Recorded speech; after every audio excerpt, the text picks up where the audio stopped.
All right, let's take a look at these discussion questions. So a ball is thrown straight up and has zero velocity at the highest point. Is the ball in equilibrium at this point? Why or why not? All right, so we're looking at this point at the maximum height and we're asking about equilibrium, which is Newton's first law. And so that means that the sum of the forces acting on it is zero, the acceleration is zero, and the velocity is constant. Well, if I draw a free body diagram here, the only thing acting on it is gravity, so we're not in equilibrium.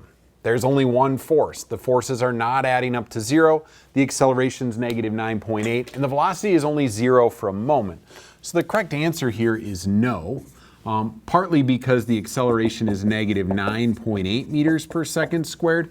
The velocity is equal to zero at that point, and what they're trying to get you to understand is that acceleration is related to forces when we're talking about things like equilibrium.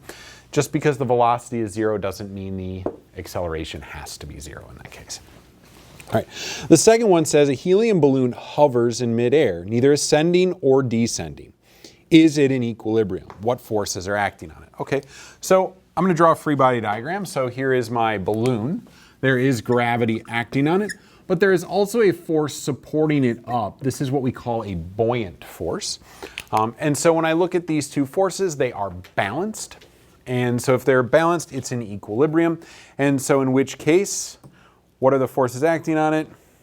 Gravity and the buoyant force, and it's in equilibrium. So the acceleration is zero because it's accelerating up or accelerating down. There you go.